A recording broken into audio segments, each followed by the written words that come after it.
Yes, Mr. Manoy. As a court, please, my lord, we apologize for the late start. Accused number 4 was late from prison. There were also other logistical issues that we had to arrange. And I must also apologize for Advocate Mngmezulu. He's just gone to the restroom. He'll be here just now.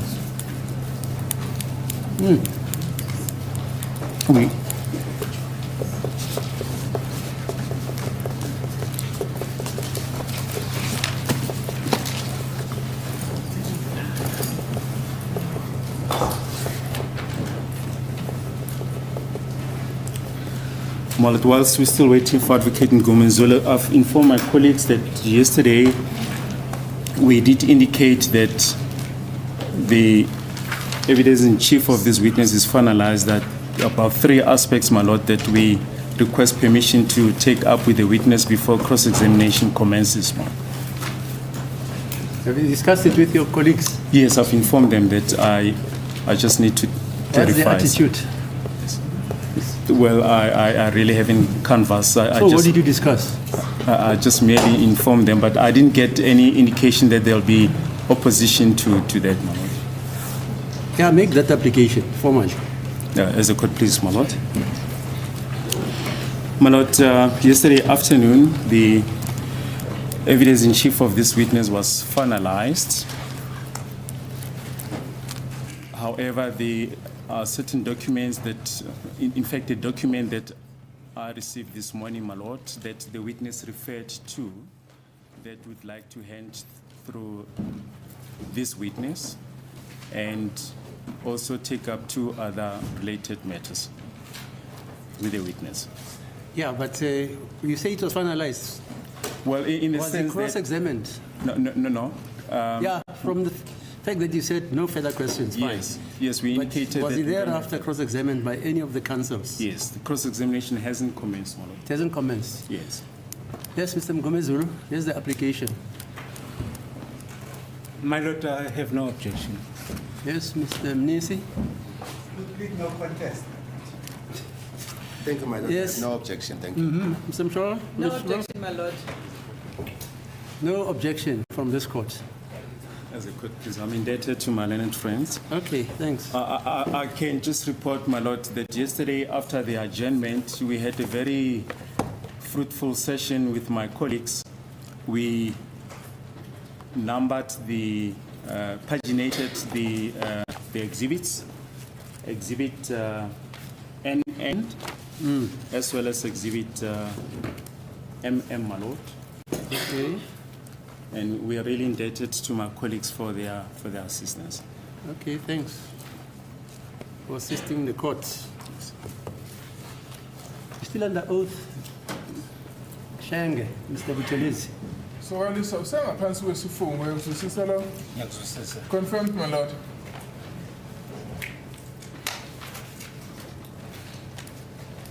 Constable Zungu, yesterday you mentioned that. Is it Zungu? I'm sorry, Constable Buthelezi, you mentioned that upon arrival at the police station, Villera police station, a notice of rights was handed to the accused. Uthe kufikeni kwene Valera police station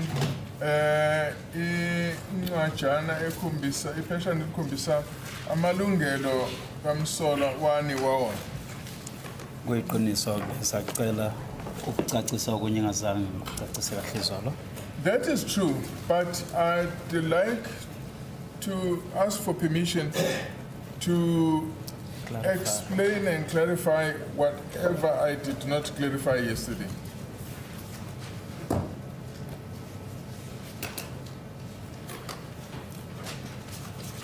As a court, please, my lord, there is a request to clarify those aspects. You can clarify those aspects. Okokuqala ngiphuthanise isikhathi sokuvela ngaphambi kwenkantolo ngo-72 hours instead of not 48 hours. I made a mistake regarding the limit for the accused to appear before a magistrate. I said it was 72 hours. Remember, hours, am I? Yeah, 48. Instead of 48 hours. He said 74 hours. Didn't you say 74? 7. Kunjalo. Ngiyalalela phela, Mr. Chair. Yeah, okay, fine. So you're terrifying that you were wrong, incorrect. Ukuthi manje ufuna nje ukulungisa ukuthi lapho kwenza iphutha. Ngenza iphutha.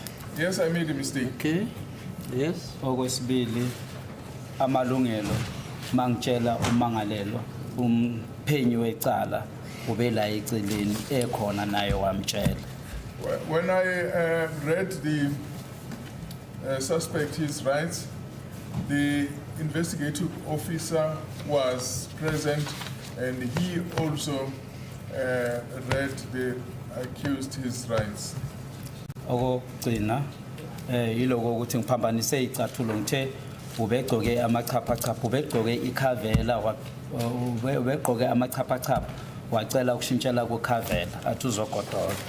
Well, I also mixed up the description of what he was wearing. He actually was wearing flip-flops and he wanted to change those and wear shoes, branded shoes, Cavella shoes, because he felt he was, with the flip-flops, he was going to feel cold. Okay. We just want to show you you've just referred to the notice of rights that were read to accused number 1. We just want to show you a document which my lord will mark exhibit TT1. TT1. Yes, TT1. Do you recognize that exhibit? Yeah, the exhibit ephambi kwakho? Yebo ngiyayibona. Yes, I do see it. Yes, can you identify it? Ungakwazi ukusho ukuthi yini? Yes, amalungelo akhe anikezwa emaseleni. It is a notice of rights that he was given when he was inside the cells.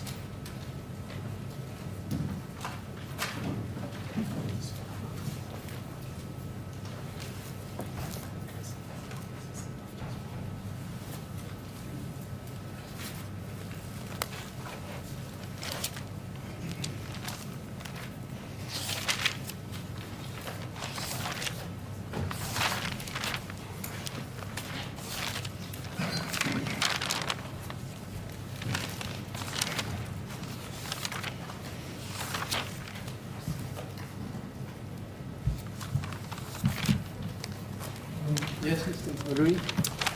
As the court pleases. It was put to Constable Jonathan by counsel for accused number 1 and 2.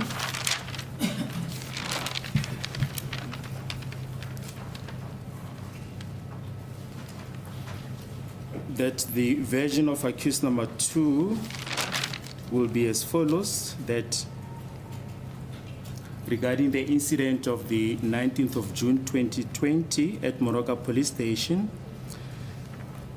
it was put to Constable Jonathan that there was a device used to electrocute accused number 2 on his stomach, that Constable Jonathan, Mabena, and Butelezi were taking turns exchanging roles during this process. Insofar as this might refer to you, did you in any way participate in any assault on accused number 2? Ummeli kamsola wesibili oqala nowesibili wabeka kanjena ku Constable Jonathan wathi ngomhla 19 uJune 2020 eMroka kukhona umshini abawusebenzisa lapho ukuthi ke babambise umsolwa ngogesi kusho ukuthi lo mshini lona lokho kuthiwa ngesilungu electrocution. Manje kuthiwa ke lapho ke wena no Constable Jonathan noma Bena nanishintshisana ngokushokha lo mfana ngogesi. Akwangamanga lokho. That is not true. ngangingekho phakathi eMorocco mina. I was not inside in Morocco.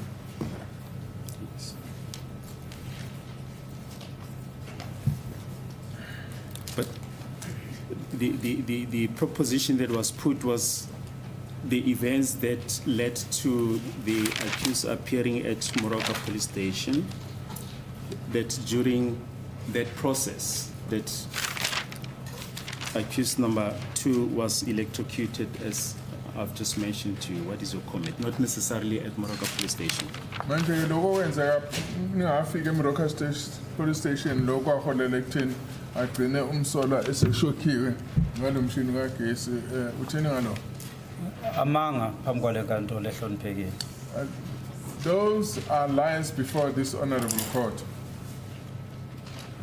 In fact, I think it was put to Jonathan that it was at a dumping site where there were still tanks. Uthe lapho kwenzeka endaweni la kulahla khona udoti dumping site ngesilungu. Amanga alihlaza. Those are green lies. Yes, thank you. And just finally,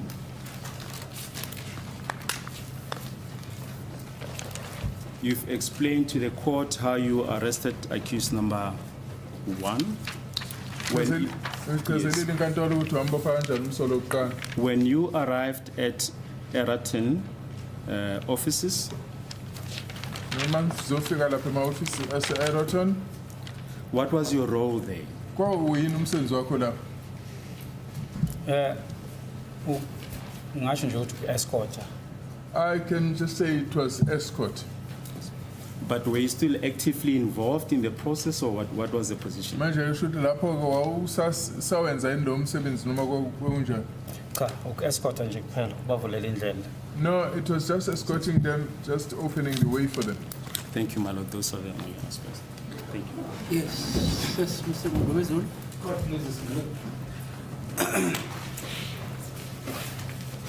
Mr. Tellez, I've got questions.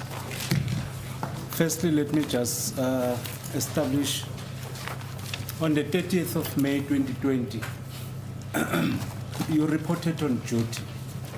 Umhla 30 kuMay 2020 wangena emsebenzini. Kunjalo. That is correct. What was your shift on that day? Shift yakho eqala ngesikhathini iphela ngesikhathini ngalelo langa. La ngangisebenza khona engekho lento ama shift. Where I was working at the time, we did not have a system of shifts. Do you mean, are you referring to the unit where you were working, the SWAT unit? Ukhuluma nge-SWAT unit lo wasenza again. Kunjalo. That is correct. So Mr. Jonathan also falls under the same SWAT unit. Shuthi mina ubaba Jonathan naye wayesenzela yona leyo unit. Kunjalo. That is correct. So it means, just to clarify that point, clarification on that aspect is that under that unit, there's not specific time for the changing of the shift. Because ukuthi kuleyo unit leyo asekho isikhathi sokuthi kushintshaniswe ama-shift. Yes. Kunjalo. That is correct. So you can work from 8 o'clock until 12 o'clock midnight. So ngaqala ngenzeka ukuqala ukusebenza ngo-8 o'clock uyoshayisa ngo-12 ebusuku. Makube kunesizathu. If there is a reason. All right.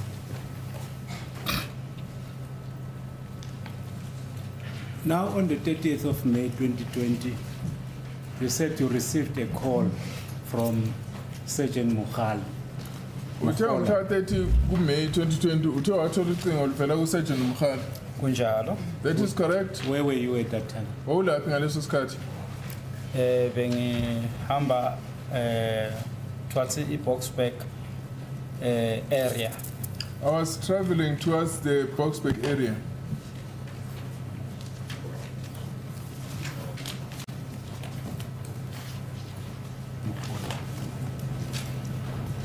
So upon receiving that call, you then immediately attended to the request by Sergeant Mukhola.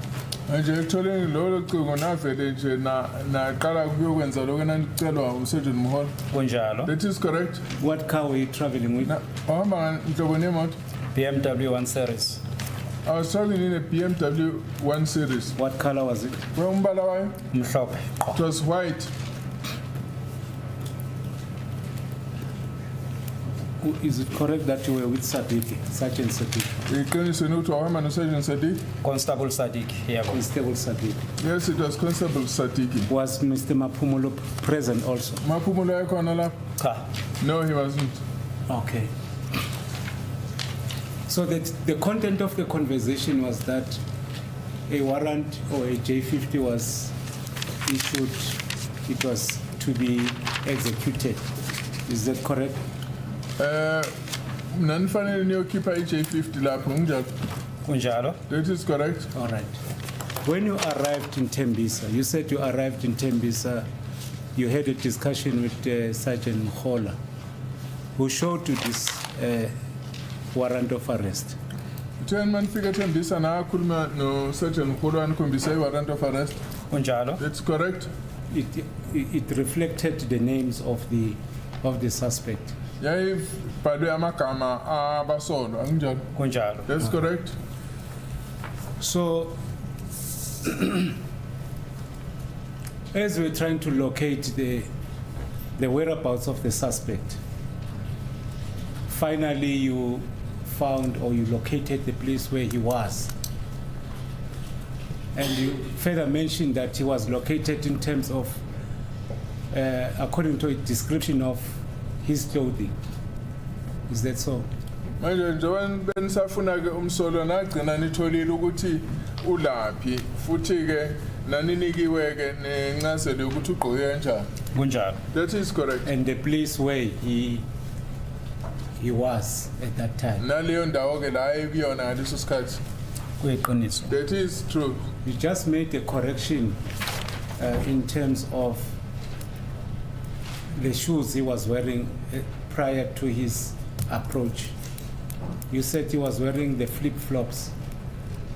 Is that correct? Use wayegqoke ophaqaphaqa ngaleso sikhathi. Kunjalo. Niya la. That is correct. All right.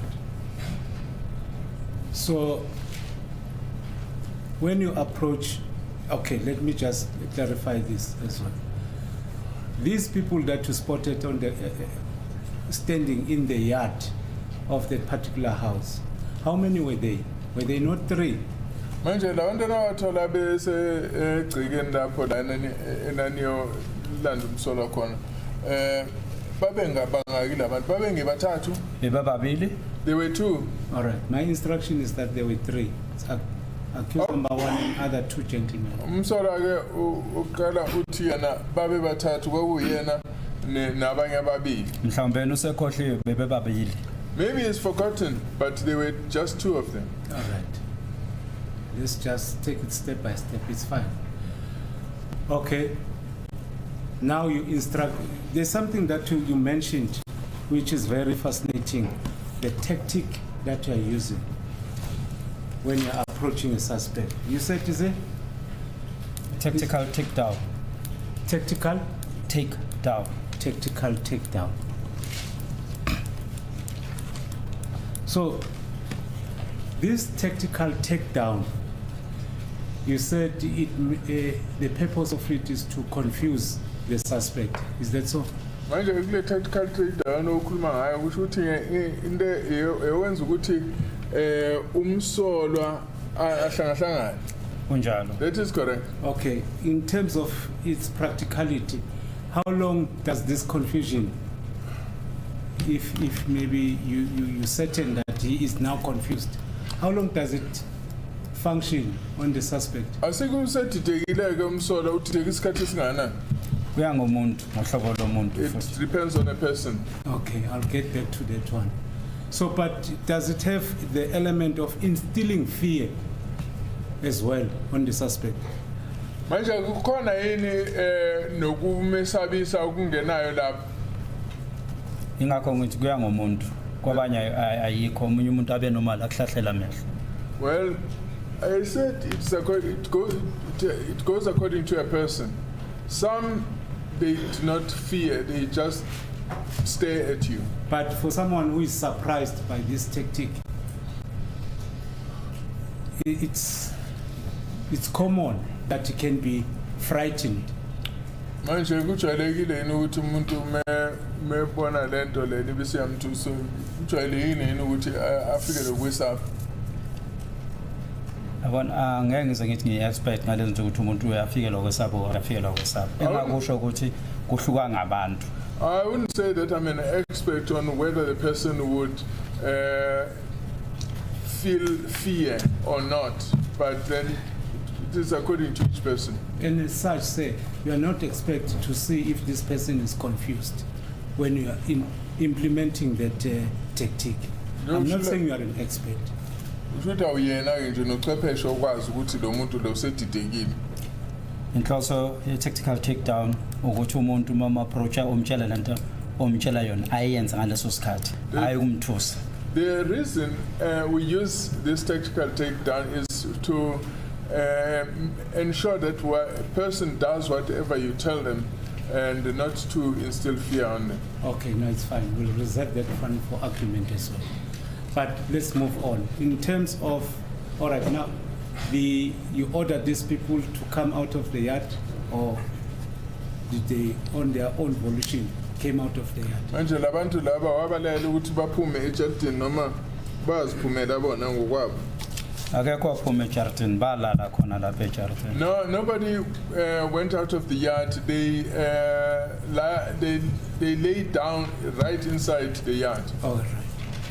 So, as they were on the ground, that's when you handcuffed accused number 1 after having satisfied yourself that his name is Mngmezulu Temba Sibiya. Kushuthi lapho isalele ila wafaka khona umsolwa uZankosi emva ukuthi uzenelise ukuthi uyena uMngmezulu Temba Sibiya. Kunjalo. That is correct. So his body was facing downwards. Umzimba wakhe kushuthi wawubheke phansi. Umzimba yebo. That is correct. So he was handcuffed from behind. Kushuthi ke waboshwa uZankosi ngemuva. Yebo. That is correct. All right. So when he was lifted up, how was he lifted up? Waphakamiswa kanjani kumese phakanyiswa? Uye umncedisa umuntu kumphakamisa mase boshiwe. Once a person has been handcuffed, you are required to actually help them. In that case, how did you help him? Manje ngalelo langa wena msiza kanjani? Umbamba la kuhlala khona ibhande ebhulukweni umphakamisa. You pick him by his waist. My instruction is that you lifted him with those handcuffs. Mina ke ngikuzule ukuthi wena wamdonsa ngabo uZankosi wamphakamisa ngabo. Ubezolimala uma bekunjalo. Sokuhamanga. That is a lie, because if had we tried to do that, he was going to be injured. All right, it's fine. Now you took him to one of the cars that you were traveling with. Manje labe siniyamthatha ke nimfaka kulezi imoto enihamba ngazo. Cha sahamba ngenyawo. No, we walked on foot. You said it's less than a kilometer from where he was arrested. Kusho ukuthi the ngaphansi nje kwekilometer la wela ehlala khona. Yebo. That is correct. Was there any red Golf that was in the vicinity of the area where you arrested him? Manje ke la etuzo la enambophela khona ikhona yini Golf ebovu. Yebo. That is correct. Who was traveling with it? Bona hamba ngale moto. Sergeant Mkholo. That was Sergeant Mngmezulu. All right. So, have you made any inquiries from the accused, from accused number 1, as to, you said you asked him where he stays, he showed you where he stayed. Uthe umsolo qala wambuza ukuthi uhlala phana ikhombisa ukuthi uhlala. Yebo wasiholela khona. That is correct, he guided us there. Did you ask him as to who does he stay with? Wambuza yini ukuthi uhlala nobani? Yebo. Yes, I did. What was the answer? Impembulo yakho yini? Wathi umalume. He said it was his uncle. Okay. So immediately after he said that, he was not in possession of his identity document. Manje ke emva kokusho lokho wayengayiphethe imfazisi wakhe. Yebo. That is correct. All right. You said you proceeded walking to the place where he resides. He resided at that Uthi time. navela naqhubeka yena la ehlala khona. Yebo. That's What- correct. Was it the only time you went to the place. Was Well, isona leso sikhathi kuphela naye ngaso la ehlala khona. ngokwazi kwami yebo According to my knowledge, yes. All right. Has accused number 1 ever been taken to Litabong next to a municipality area? Umsolo kuqala wabathathwa yini wayise eLithabong eduze kwamasipala? cha No. All right. That's my instruction that after you went to the place where he resides and you did not find his uncle, then you took him with the motor vehicles to Litabong in Tembisa. That's a place around a municipality area. Ushuthi uthi nathi ke mana mtholi malume wakhe lapho ke nasenithatha imisa kule ndawo kuthiwa eseLithabong engakwamasipala. sasingafuni malume wakhe kokuqala We were not looking for his uncle for starters. I'm quite aware of that. so kwangamanga ke indaba yaseThabong So any issue about the Litabong is not true. We'll get into those conclusions. Sizofika lapho. My instruction is that you took him to Litabong. After Litabong, that's when you assaulted him.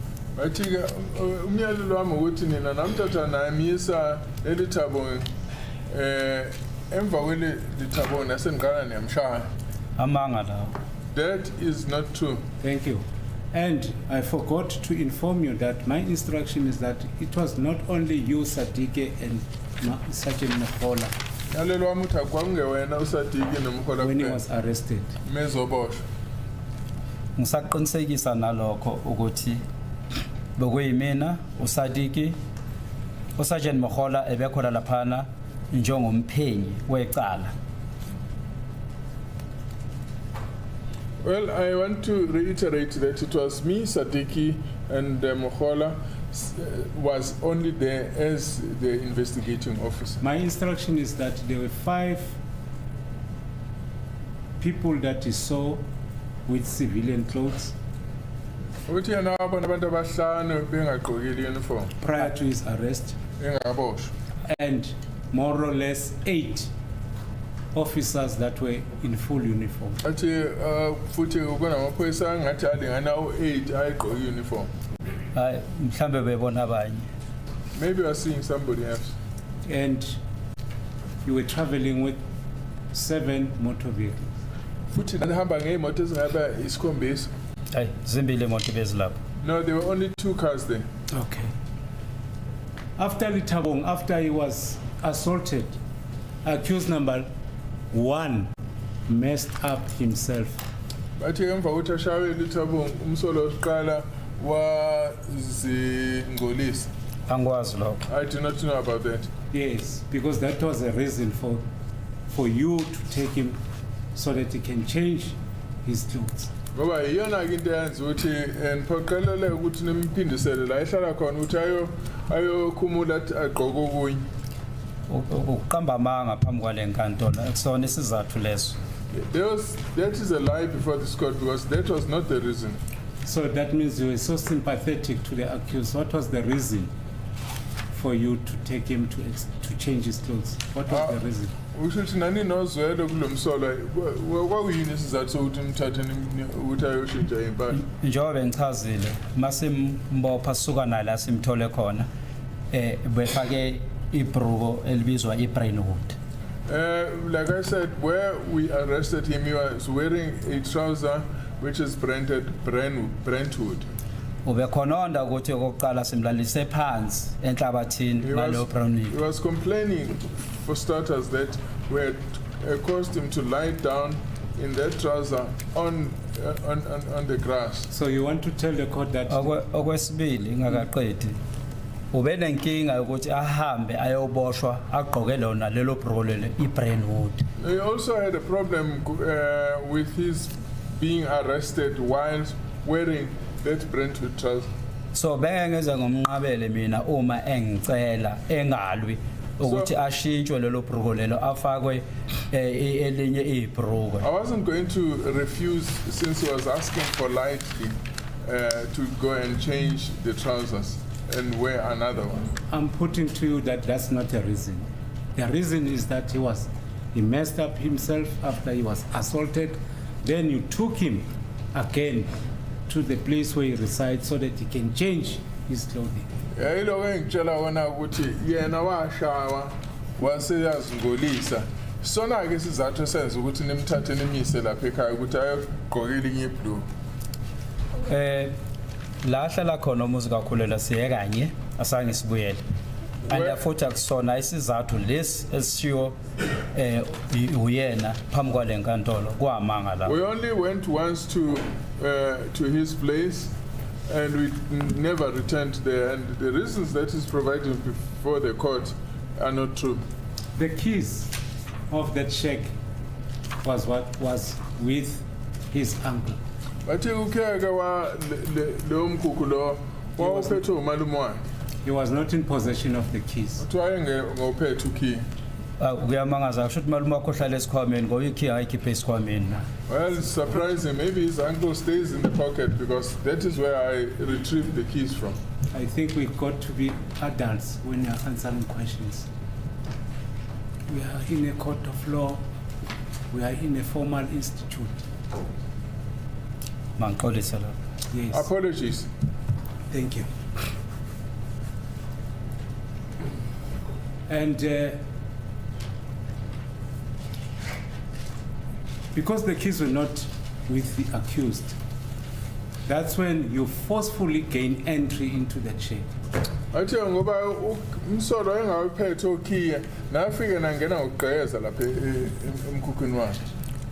Umalume wakhe azange afika ngimazi. His uncle never arrived. I don't know his uncle. Ikey ngayikhipha kuyena I esikhwameni. retrieved the keys from his own pocket. Akuzange uze kuphulwe kasingekho futhi nesizathu ukuthi kungaphulwa. There was no break-in whatsoever, and there was no reason for breaking in. All right, I'll get back to that as well. After you broke or you forcefully gained entry in the shack, you had no permission to do that. Emva kokuthi ngeniphule isicabha ningene lapha emkhukhweni naningayitholile imvume yokuthi ningene ngaphakathi. Emkhukhu awuzange uphulwe sasingekho isizathu sokuphulwa komkhukhu. There was no reason to break the door of the shack. All right. And it was not broken. Thank you. Now we are inside the shack. Manje seningaphakathi As you have emkhukhweni. demonstrated. Njengoba usuchazile. You found a black plastic. Athi ngithole plastic khona lapha ngaphakathi. Was it a reason for his arrest? Manje lo plastic kwayisona ke isizathu sokuthi aboshwe. Umangalelo bese boshiwe. Mina ke sengombopho kwesibili. The accused, the suspect had already been arrested. I was arresting him for the second time. I'm getting this. Please be patient. Please be patient. You gain entry. You are now inside the shack. You spotted the plastic hanging. Nangena manje laba ngaphakathi emkhukhweni usubona uplastic olengayo la. You did not tell the accused that you want to search the shack. Anzange nimtshela umsolo ukuthi nifuna ukusesha lapha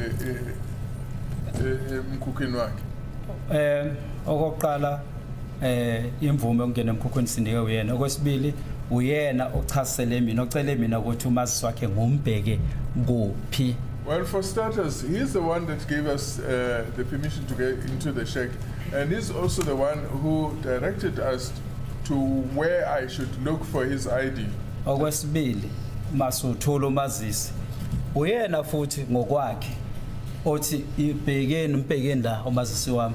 When we could not find the ID, it was he that also went ahead and said you can look for the ID here and there. Actually, who was looking for the ID? Was it you or him? Ubeboshiwe nobofunwa yimina umazisi wakhe. He was arrested, so I was the one that needed his ID. You were looking for the ID, you found this thing, this plastic. Nanifune umazisi nathola lo plastic. Yep. That's correct. You opened the plastic. Nayivula ke lo plastic. Yep. There was That's correct. another plastic inside. Come again? There was another plastic inside that plastic bag. Kwakukhona omunye plastic ngaphakathi kwalo plastic. kunjalo. That's correct. All right. When you opened that plastic, was it his permission to do so? Manje uma nivula lo plastic wayenikile yini imvume yokuvula? Yebo, kuyimvume ngizothi wayesinikile ngesizathu sokuthi bayithi ibhekeni ila. Ngisho ukuthi ngivumelekile ukuthi ngabheka noma ngabe kukuphi. So imvume ngangithola. He had given us the permission because when he said look for an ID, it could be anywhere here. It implied that I could search anywhere, so I had the permission. All right. So now you found this thing illegal. Manje usho ukuthi This life unused life rounds. ngithole izinhlamvu zebhamu ezingasebenzi. Isithole ngendlela engekho emthethweni. Is that so? Anginjalo. Engekho emthethweni kanjani. How was it illegal? You said you asked for the license if you possess such a license. According to your answer, you said no. You said no. it Uthi doesn't. wena nambuzo ukuthi unayo yini i-license wasephendula ethi akanayo.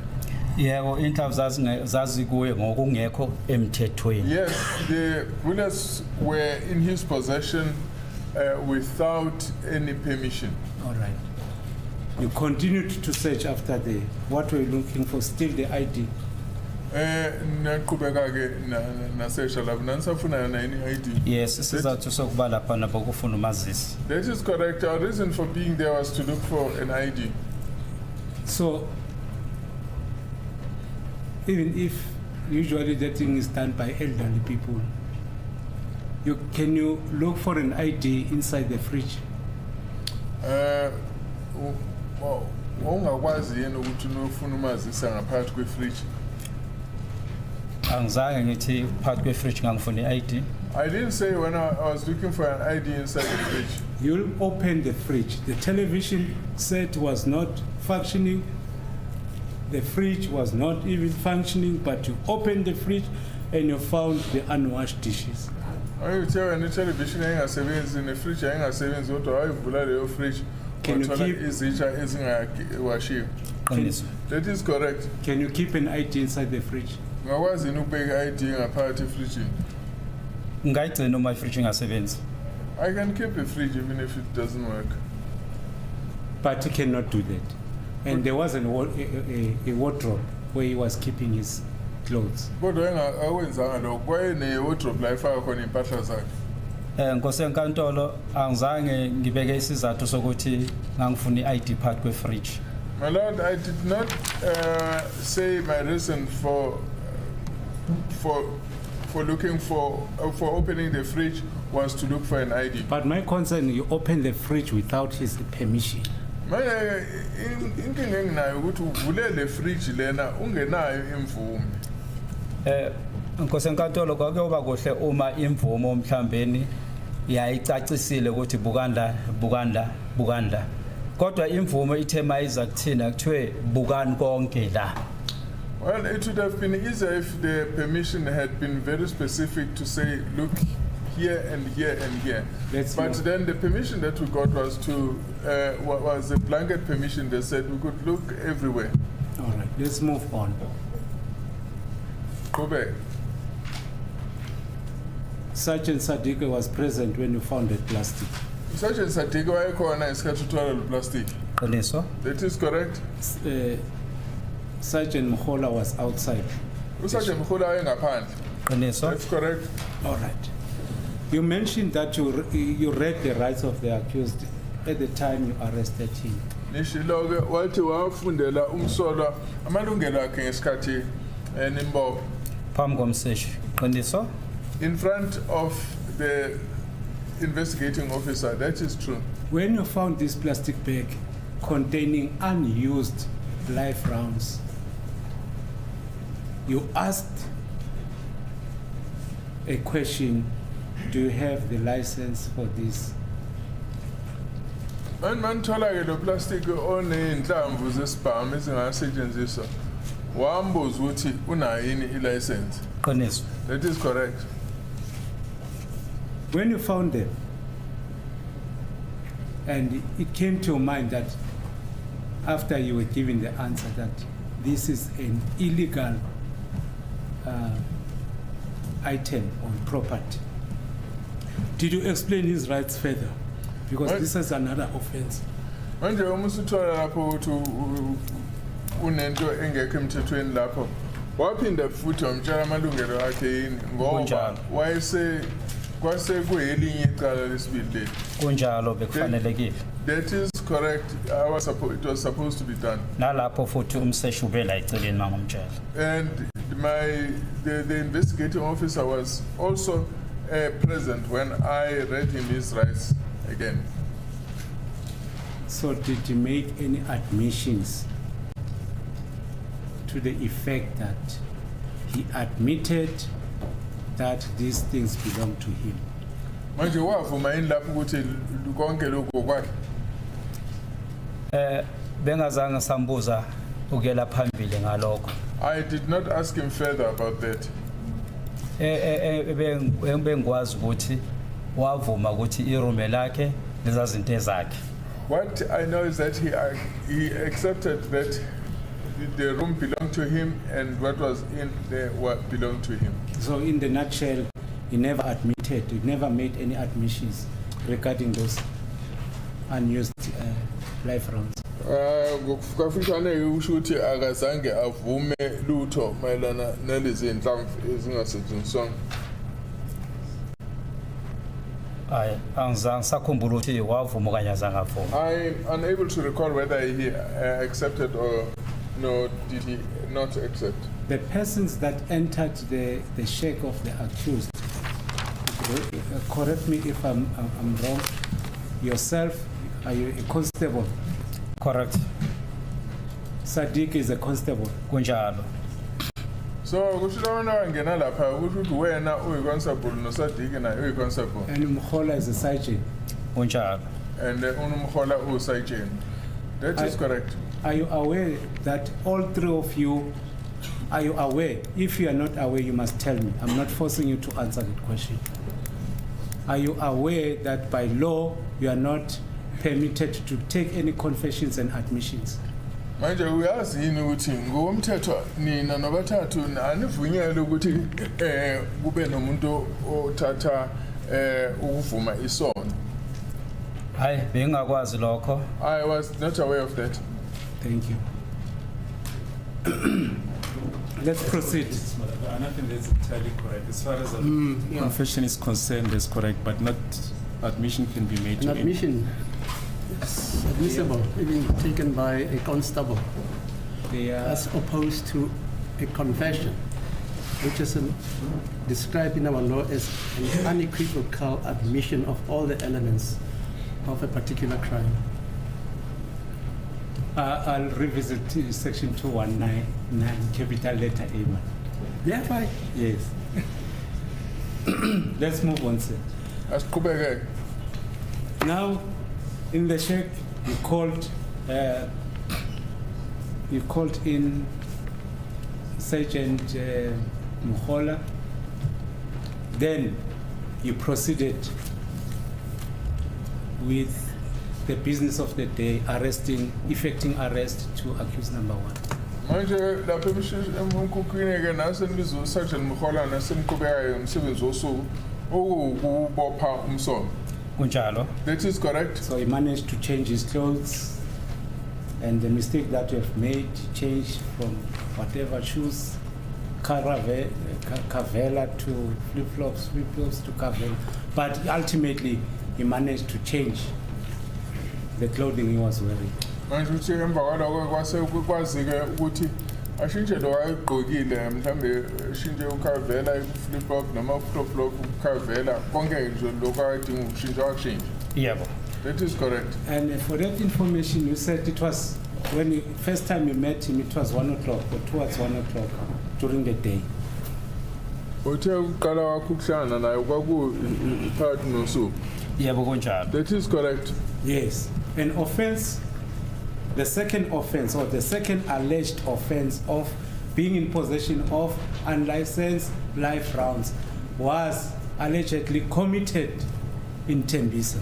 Manje leli elinye icala lokuthi abe atholakale enenhlamvu lenzwa eThembisa. Yebo. That's correct. The J50, the warrant of arrest was issued and effected within the jurisdiction of Tembisa. Ushuthi J50 ke warrant of arrest yakhishwa ngaphansi ke bomgango seThembisa. Kunjalo. That is correct. By law, he was supposed to be detained in one of the police stations in Tembisa. Usho ngomthetho wekufanele ukuthi avalelwe kwenye yama police station aseThembisa. Ngiqonda kanjalo. I understand like it's like that.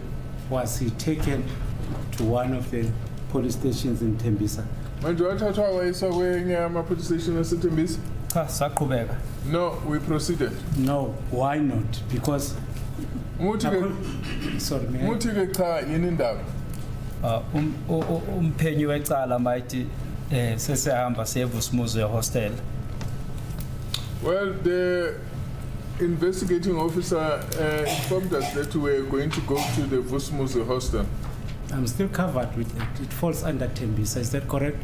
Yeah, laying ngaphansi kweThembisa. Kunjalo. That is correct. Yes. These two offenses were allegedly committed in Tembisa. My question still maintains that he was supposed to be detained in one of the police stations in Tembisa. Omabili lamacala enziwe eThembisa usho ukuthi wayefanele aboshelwe endaweni yaseThembisa. Akumina bekumele athathe isinqumo sokuthi ayoboshelwa kuphi bekunomphenyi lapha yana umseshi uzazazo siphendulela.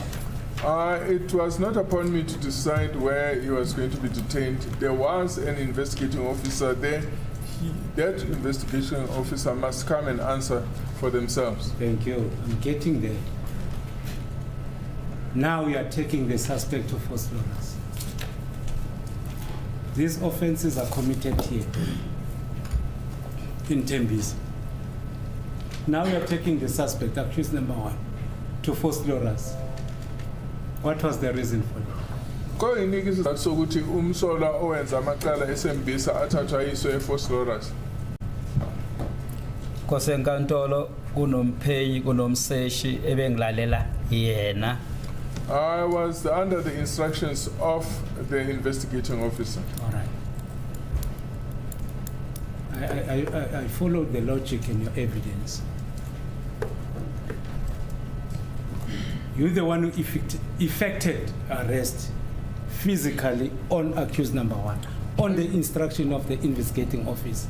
Manje ke wena ke owabopha umsolwa uqala umbopha ngezakhe izandla ukuthi ulayelwa umphenyi. Kunjalo. That is correct. Was that part of escorting? Kwaku ingxenye yokuphelezela ne? Cha, i-escort lapha ngeni lapha angisiza. No. The escort was not part of it. Where I was there, I was assisting. So you agree with me that you acted beyond the scope of your employment? Manje ngizokhuluma iqiniso yini mangithi wena weqa imingcele yomsebenzi wakho. Uzobe kwamanga lawo. That would not be true. Thank you.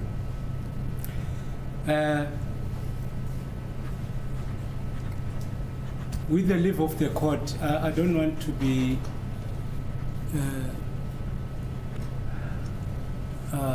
in relation to the wording, the words that we use in court.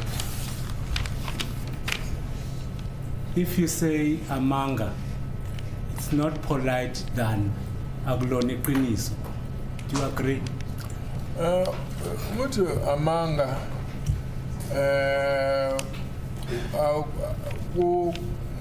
kuyehluka kunokuthi uthi akulona iqiniso ngoba umuthi amanga kunokuba luhlazana lapha akunjalo. Ngithanda ukuxolisa kwenkosi enkantolo uma ngizwakala ngathi ngilihlaza. Cha, akulona iqiniso lelo. Hoqisa lelo. No, I'd like to apologize to the court if I appear to be rude, and what I wanted to say is that it is not true. Yes,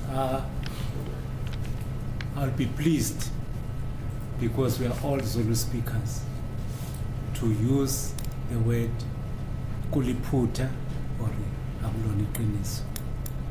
Angathawaza njengoba singamaZulu ukuthi akusetshenziswa amagama nje ukuthi kuyiphutha noma akulona iqiniso. Ngiyawuthobela. I accept that. Thank you, sir. Now we are at Vosloorus police station.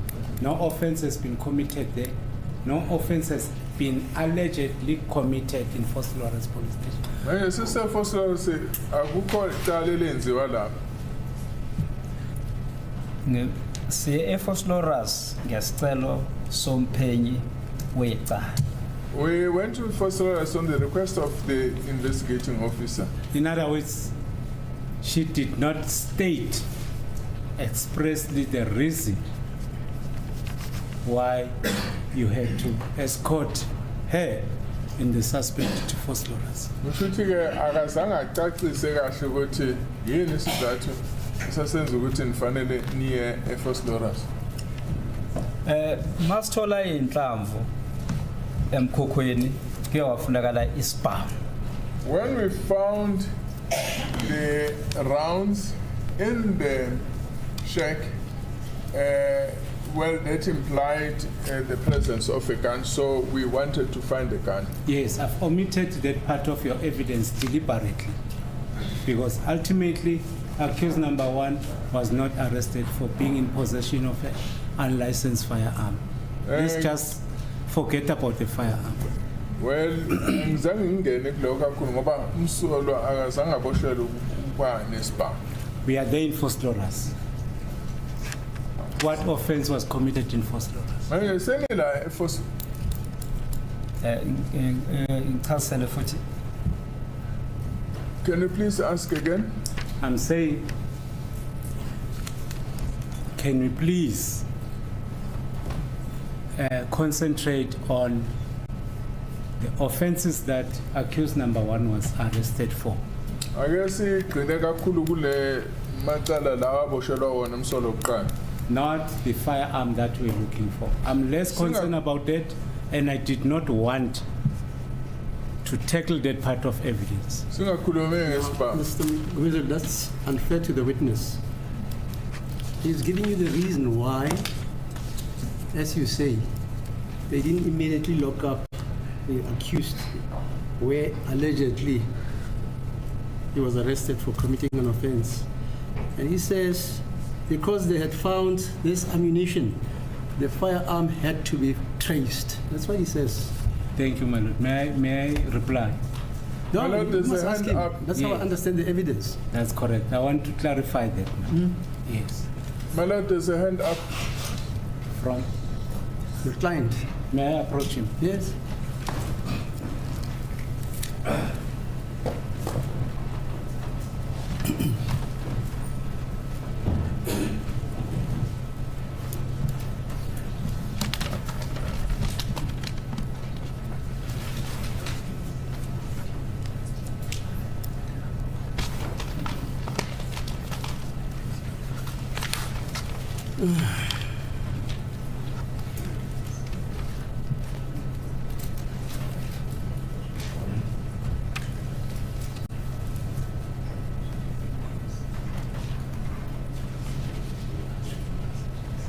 Thank you, Mother, for the indictments.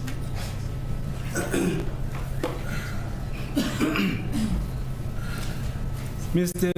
Buthelezi, I have a reason not to dwell much on the firearm.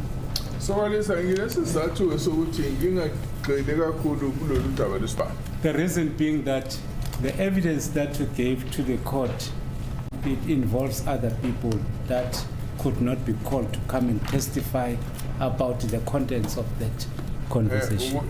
Isizathu ukuthi khona abanye abantu abafakwayo kulolu daba lana angeke bakwazi ukuthi balethwe la enkantolo ukuthi bazofakaza. All right, let us just move on for the sake of convenience. In Vosloorus, there was no instruction from the investigating officer to you particularly to go and search for a firearm. Efosora sakanye nomlayelo owanikwa wona umseshi ukuthi niyofuna isibhamu. Kungamangaza lokho ngoba asuka ethembisa siya eFosloras konke lokho ngokuthatha kumseshi ophenya icala. That would be surprising because all that was done from moving from Tembisa to Fosloras, those were the instructions that I received from the investigating officer. Yes. Upon your arrival at Fosloras, you waited until Mr. Kininda, Brigadier Kininda arrived. Mama fika wena eFosloras nalinda wazafika uBrigadier Kininda. Inkosi enkantolo mele kwazi ukuthi angeke ngifike ngizenzele ngokuthanda kwami. Mele ngithole imiyalelo. So mina ngabiza ithimba ngoba ngazi ukuthi songena ehostel. I'd like to put it before the court that I'm not going to do as I please, but I'm going to wait for instruction. All right. What I did was to invite some officers to come as a backup. Yes. Then you proceeded to a particular hostel in Fosloras. Mine, hostility is a Fosloras. That's correct. All right. What was the name of the hostel? Why any Kamala the hostel? Makube ngikhumbulisa kahle Basotho hostel. If I remember correctly, it was called the Basotho hostel. Was it before Brigadier Kininda arrived? Brigadier Kininda? Yeah, baba. That is correct. Nothing was found in Fosloras hostel, Basotho hostel. Akukho kwatholakala hostel eseFosloras. Kwakungene umphenyi ngime ngaphandle. I was standing outside while the investigating officer went inside. But she never came out with something illegal. Kodwa azange aphume ephethe into engekho emthethweni. Kunjalo. That is correct. Then you proceeded back to the place where you've been waiting for Brigadier Kininda. So naya ke lana nafika na leader khona uBrigadier Kininda. Kuyinjwayelo ukuthi makube kukhona besikwenza siphinde sihlangane futhi again. Senze lento ekuthiwa i-debriefing lapho bekungaphandle kwe-police station eFosloras. Well, it is our practice that after doing what we did, we then come together to have a debriefing. Okay. And that happened outside the Fosloras police station. After debriefing, after speaking to Brigadier Kininda, so where did you proceed to? Where did you go to? Bakhuluma na Brigadier Kininda na suka naye. E-Eraton. We went to Adv. Okay. In Adv, how many of you went to Adv? Was it yourself, Constable Sadike, Sergeant Mohola, and who else? Nani bangake kabaya Eraton kwakuyena Sergeant Constable Sadike no Sergeant Mohola no Banfuthi. Abanye ngeke ngize bakhumbulise kahle kodwa abantu engakhuluma ukuthi ngababona lolo suku uConstable Sadiki no Sergeant Mohola isizathu salokho ukuthi umuntu sasihamba naye wayeboshwe naye sasimbophe sisonke.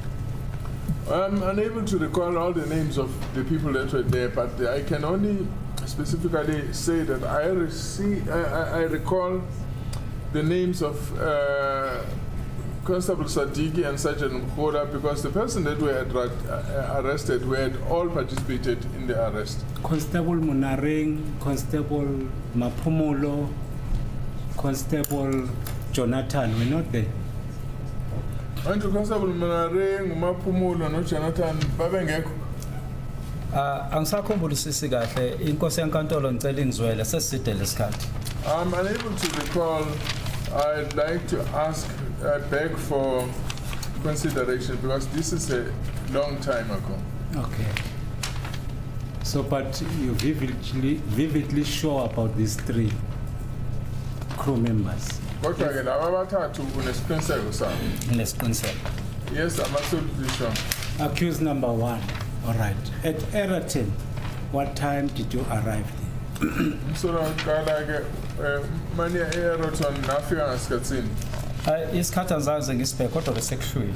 I did not look at the time, but it was already after dark. But approximately after 8.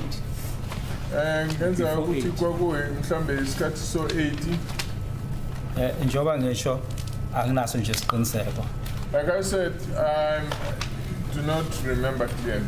So the reason why I'm asking, the handcuffs that you have put on accused number 1 were still there in the position of his body where you put them. No, uthi ngifuna ukuzwa ukuthi ke ozankosi babesekhona lapha emzimbeni wakhe lawo umfake khona. Cha. Kuyoba nesikhashana la umangalelwa esesathu ukuthola kuye ngasethunjini so naye ubehla. No, there was a time when the suspect was given food, so he was eating at the time.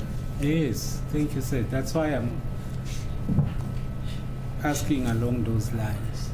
Ebese ngicela ukuchaza ukuthi ke masiqeda ukudla sasingasekho isizathu sokumuthi simfake ofskonyela ngasemuva eziphambili. After eating, there was no longer any reason why he should keep him kept handcuffed from the back, so the handcuffs were moved to the front. Okay. When he was eating, he was using a hand. That's correct. And the handcuffs were still in his hands. No. Akubona ubuntu lo ubekhonyuliwe edla nje kahle sixoxa futhi. No, the handcuffs had been removed and he was eating and we were also discussing. You were there in one of the offices in Eratin. It's your evidence that at some stage you went out. Many wedding in my office as a Eraton, which I wanna be in a scattered and a Pumakon. Hayi. Sahlala ku car parking uma ngikhumbula sisakayo. No, we stayed at the car park, if I remember. That's the reason why I'm saying he was inside the building, one of the offices in Eratin. You went out and stayed at the parking lot. No, yeah, no, I'm part of the Leton and an Apumana Shalai parking. Kunjalo. That is correct. Who was escorting the suspect at that time? Why so long on this skirt? Masiqeda Sergeant Mohola nathi masiqeda ungena nabo phakathi ebuilding sesiyazi ukuthi ku safe siyaphuma ke thina simshiya nabo. When we knew that the suspect was safely inside the building, we then left them there. Now, I'm following your evidence. He was eating. After he ate, then he moved. He got out of those offices. Angilalela ufakazi bakho ukuthi wayedla and wayethi meseqeda ukudla ke naseniyaphuma ngaphandle. Oh, asingayi hlanganise le ndaba. No, let's not confuse this matter. Sidle eFosloras police station ngaphandle. We had our food at the First Lord's police station outside. Not at Eratin. No. So, is it still your evidence that in Eratin he was still handcuffed? So far as back to Eratin, where Safagi was and goes. Yes, but they were in the front. All right. You can estimate the period or the time in which accused number 1 was still inside the offices in Eratin. How many hours?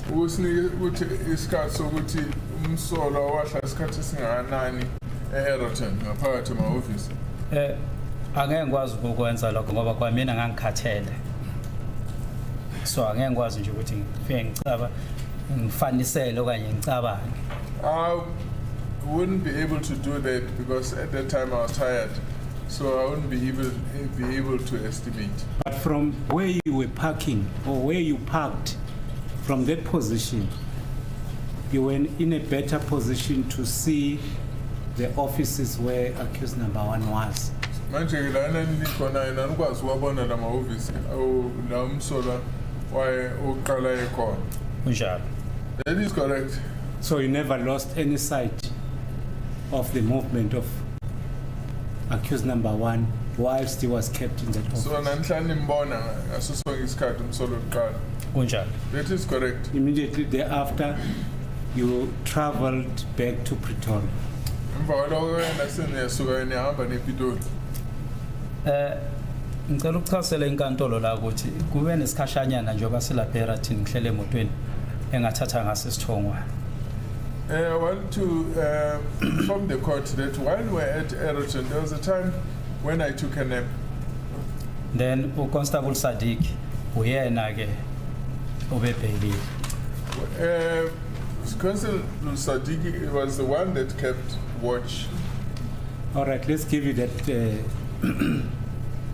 I won't say it's a benefit, but you took a nap.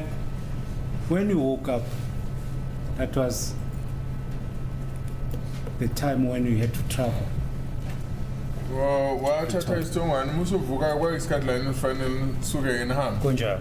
That is correct. So who went to Pretoria? Was it yourself, Constable Sadiq, Sergeant Mohola, and who else? Ubani waya nane Pitori kwa wena Constable Sadiq no Sergeant Mohola nobani futhi umuntu.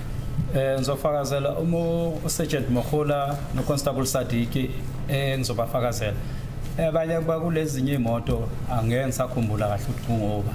I'm unable to remember who else was in the other cars. All I can say is that I remember Colonel Constable Sadiq and Sergeant Mukul. All right, let's get into the nature of conveyance of accused number 1 from Eroton to Pretoria. Sikhulume ngokuthola kamsolo uqala ukusuka eEroton ukuya ePitori. He was transported with, was he transported with your motor vehicle or with the vehicle of Sergeant Mohola? Manje lapho eseya ePitori wayehanjiswa imoto yakho noma wayehanjiswa imoto kaSergeant Mohola? Yeka Sergeant Mohola. And was in Sergeant Mohola's car? Was she alone as an officer? Why yedwa yini iphoyisa lapho? Cha bengikhona lapha phakathi emotweni. I was inside that car. The accused was also inside that motor. So naye khona ngaphakathi emotweni? Umsolwa yebo. That is correct. The accused was there. Mr. Sadiq, Constable Sadiq. Oh, Constable Sadiq. Hamba ngeBMW. He was traveling in the BMW. All right. Upon your arrival at Pretoria, you went straight to Villaria. Am I correct? Ekufeni kwenePitori naqonda eVillaria kunjalo? Kunjalo. That is correct. So according to the document that were given by my learned colleague for the state, it bears the date, it bears the time of 1:40. Can you confirm that? Incwadi yePitori uConstable Sadiq ithi kwaku 140 ungakwazi Not Sadiq, Mr. Interpreter. Sorry. The document that, the notice of right that was given to the witness by my colleague for the state, SAP 14A. Do you see it? Manje le ncwadi SAP 14 there, a notice of rights. What did you say about it? So do you notice the time Uyasibona isikhathi lapho? stipulated? Ngisibona kahle. I can see the time there. Can you confirm that it was 1:40 a.m.? Uyavuma yini ukuthi kwaku 140 lapho? Ngavumelana naso impela bese I agree with the time. umtathakusa. Thank you. That was now the 31st of May 2020.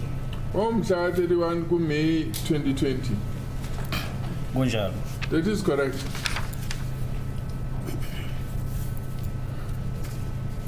It could be more than 14 hours from the time he was arrested up to the time he was detained.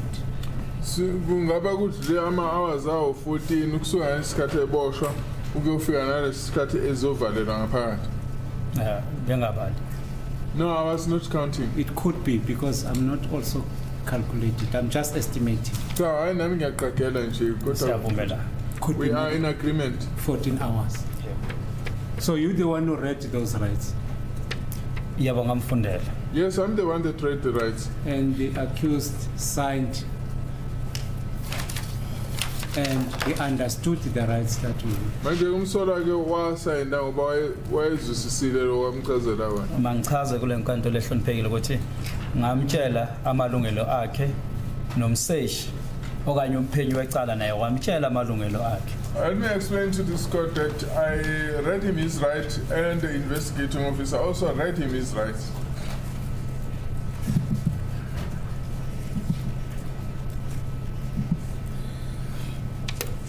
So the main person who was explaining the rights was the investigating officer or yourself.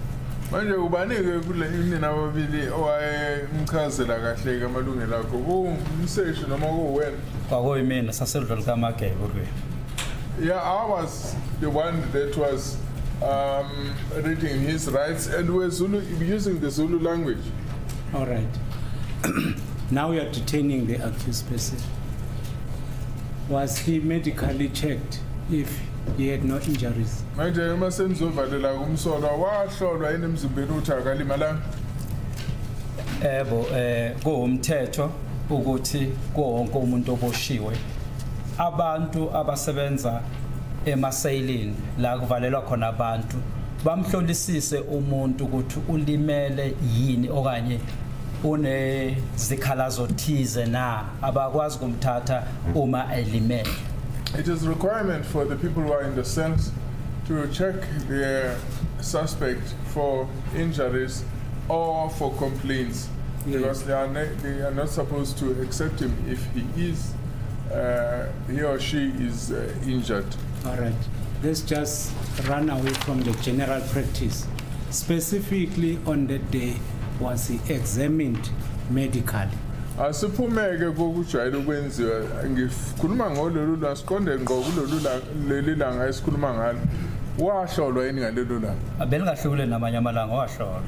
No, it wasn't different from any other day. He was inspected. Okay. It's early hours in the morning. You booked in accused number 1. Do you remember accused number 1 making any statement? Manje kusekuseni ke nibhuka umsola uqala ngaphakathi. Uyazi yini ukuthi khona statement asense? Cha, angikwazi lokho. No, I don't know about that. My lord, may we adjourn for tea? It's 11:45. Kora? 11:45, my lord. Okay, up to 12 o'clock then.